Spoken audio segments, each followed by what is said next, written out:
কি খবৰ আপোনালোকৰ? আশা কৰোঁ সকলো ভালে আছে।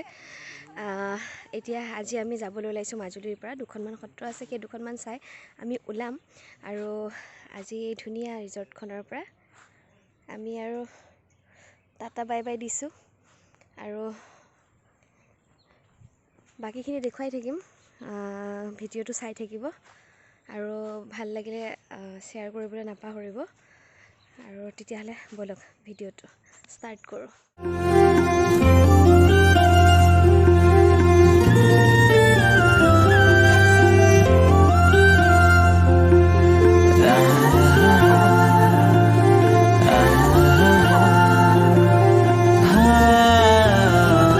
তোমাৰ কেনেকুৱা লাগিল আহি? আকৌ আহিবানে? আজি থাকি যাম বুলি ভাবিছিলা নেকি? আমি এতিয়া আহি পালোঁ কমলাবাৰী সত্ৰ। এয়া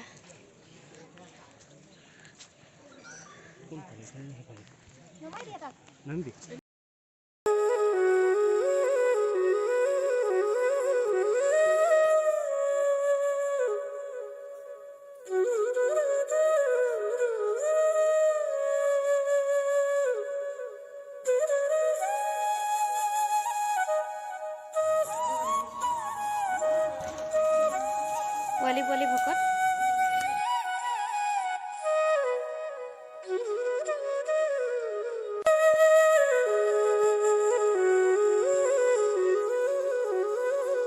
নমস্কাৰ, আপোনাৰ কমলাবাৰী সত্ৰৰ বিষয়ে অকণমান আপুনি জনালে ভাল হ'ব। এইখন কমলাবাৰী সত্ৰ মাধৱদেৱ মহাপুৰুষৰ একেবাৰে প্ৰিয় হয় আৰু আধ্যাত্মিকভাৱে শংকৰদেৱ মাধৱদেৱৰ উচ্চ স্থানত নিৰাকাৰ ব্ৰহ্মৰ অংশ বুদলা পদ্ম এটা মাধৱদেৱৰ থানত ভক্তি গ্ৰহণ কৰি মাধৱদেৱে উজনিত ধৰ্ম প্ৰচাৰ কৰিবৰ কাৰণে তেখেতক পঠাইছিলে। আৰু তেখেতে বদলা সকাহী ৰিহানী কলানী হৰিপুখুৰীকে আদি কৰি 24খন সত্ৰ পতাৰ পিছত জীৱনৰ একেবাৰে অন্তিম সময়ত মৃত্যুৰ 2 বছৰৰ আগত এই কমলাবাৰী সত্ৰ প্ৰতিষ্ঠা কৰিছিলে। আৰু সেই কমলাবাৰী সত্ৰ ইতিমধ্যে 2বাৰ নুয়ে সহায় নিলে। এইটো 3rd টাইম এষ্টাব্লিছ ইয়াতে আছে। আৰু আগতে যথেষ্ট ভক্তবৃন্দ আছিলে। আৰু এই কমলাবাৰী সত্ৰতে অসমীয়াৰ গৌৰৱৰ যিটো শংকৰী কলা কৃষ্টি সংস্কৃতিৰ যিটো মেট মৰা ভঁৰাল কেৱল কমলাবাৰী সত্ৰতে আছে। তাকে দেখিছোঁ, মানে আমি বেলেগ বেলেগ সত্ৰতো গ'লোঁ, তাতে মানে এই কমলাবাৰী সত্ৰৰ পৰম্পৰাতে ভাৰত চৰকাৰে এই শংকৰী কলা কৃষ্টিটো স্বীকৃতি প্ৰদান কৰিছে অন্য ভাৰতীয় অন্য সংস্কৃতিৰ লগত। গতিকে আজি অলপ দুৰ্ভাগ্য, ইয়াত চলা মেলা অসুবিধা পাই এতিয়া আজি যিখিনি বাহ্যিক জগতত প্ৰভাৱ পৰিছে, ল'ৰাবিলাক এতিয়া নাথাকে। আজি ল'ৰাক চবকে সুন্দৰকৈ জীয়াই থাকিবলৈ, অৰ্থাৎ এই দৃষ্টিটো অলপ বেলেগ হৈছে। সুন্দৰ দৃষ্টিটো যদিও বস্তুবাদী দৃষ্টিত এটা বেলেগ সৌন্দৰ্য, কিন্তু আত্মাৰ তৃপ্তি আৰু আত্মাৰ সৌন্দৰ্য বৃদ্ধিৰ মূল বস্তুটো হ'ল ধৰ্ম, সংযম। এই বস্তুটোৰ প্ৰতি এতিয়া গুৰুত্বহীন হৈছে। বিজ্ঞানৰ প্ৰতি মানুহৰ দৃষ্টি যিমান আকৃষ্ট হৈছে, আধ্যাত্মবাদৰ প্ৰতি নহয়। এই মাৰ্ক্সে এটা কথা কৈছিল তাহানিখনে যে ধৰ্মবিহীন বিজ্ঞান খুৰা আৰু বিজ্ঞানবিহীন ধৰ্মও অন্ধ। এতিয়া আমাৰ যি সমাজত যিখিনি মানে কুপ্ৰভাৱ আছে, সেইখিনি অলপ কিছু পৰিমাণে বিজ্ঞানৰ প্ৰভাৱত কমিছে ধৰ্মৰ ক্ষেত্ৰত। কিন্তু এতিয়াওতো আমাৰ কোনো ধৰ্মগুৰুৱে আমাৰ এই উচ্চ নিচ্চ জাত কিবা কিবি দেখুওৱা নাছিলে। এতিয়াও সেই সাংঘাতিক ধৰণৰ মৃত্যুমুখী বীজটো এতিয়াও চলিয়ে আছে। কিন্তু কমলাবাৰী সত্ৰত সেইখিনি নাই। একেটা পৰিয়ালতে কোচ কলিতা বামুণ গোসাঁই সকলো একেলগে থাকে। আৰু পুত্ৰবত যিজনেই ডাঙৰ তেওঁ পুত্ৰবত স্নেহ কৰে, পঢ়াই শুনায়।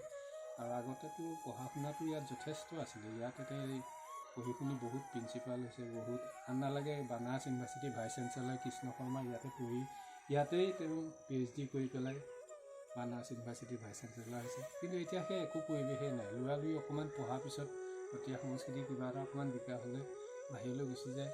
এতিয়া অলপ দুৰূহেই হৈছে। ঠিক আছে, অশেষ ধন্যবাদ কমলাবাৰী সত্ৰৰ বিষয়ে আপুনি অকণমান আমাক জনোৱাৰ বাবে। আৰু এটা কথা সুধিব বিচাৰিছোঁ, এই যিবিলাক মানে আমাৰ সৰু সৰু ল'ৰা ছোৱালী আহোঁতে দেখা পাইছোঁ, তেওঁলোক ইয়াতে ঘৰ নে অন্য জেগাৰ পৰা আহা? অসমৰ বিভিন্ন স্থানত তেওঁলোকৰ স্কুল ইয়াতে আছে। মানে আমাৰ সত্ৰৰ যিটো ছিষ্টেম, হয় এইবিলাক এনচিয়েণ্ট টাইমৰ সেই আশ্ৰমী টাইমৰ হয় আমাৰ প্ৰত্যেকখন দুৱাৰমুখে একোটা টাইপ পৰিয়াল। হয় ইয়াত ফেমিলি নহয়, হয় পৰিয়াল সদৃশ পৰিয়াল। ফেমিলিত আছে তেজমঙহৰ সম্বন্ধ, সৰু গোট, আৰু এই টাইপ পৰিয়ালত সেইটো নহয়, প্ৰেম প্ৰীতিৰ সম্বন্ধ। ইয়াত জাত পাত বা ব্লাডৰ সম্বন্ধ নাথাকে। ইয়াত প্ৰেম আৰু প্ৰীতি আৰু বিশ্বাসৰ সম্বন্ধ হয়, এটা পৰিয়াল হয়। গতিকে মোৰ যেতিয়া প্ৰয়োজন হয়, মই কাৰোবাৰ পৰা আপোনাৰ তেওঁৰ পৰা এটা ল'ৰা বিচাৰ কৰি আনো। পঢ়ুৱা শুনোৱা দায়িত্ব তাৰ জীৱনৰ ভৱিষ্যত মোৰ ওপৰত নিৰ্ভৰশীল কৰে। আৰু ইচ্ছা কৰিলে থাকিব পাৰে, ইচ্ছা নকৰিলে নাথাকিব, তাত কোনো ঠিক আছে, বহুত বহুত ধন্যবাদ জনালোঁ। আপোনাৰ নামটো? মোৰ নাম শ্ৰী দিলীপ শৰ্মা। ধন্যবাদ।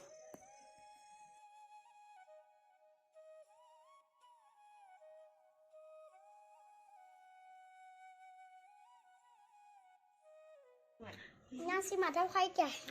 মাধৱ শইকীয়া, তোমাৰ ঘৰ ইয়াতে নে মোৰ লখিমপুৰ। লখিমপুৰত? ইয়াতে থকা কিমান দিন হ'ল? ইয়াত থকা 3 মাহ হ'ল। এতিয়া কিমান ক্লাছত পঢ়ি আছা? মই চতুৰ্থ। চতুৰ্থ। কেনেকুৱা লাগে ইয়াত থাকি? ভাল লাগে। কি কৰে ৰাতিপুৱাৰ পৰা? ৰাতিপুৱা পঢ়োঁ, চোতাল খাওঁ। আৰু বাকী এইবিলাক শিকিছা নাই? সত্ৰীয়া শিকিছানে নাই? শিকিছা? বৰগীত শিকিছোঁ। গাই দিয়াচোন এটা বৰগীত এটা।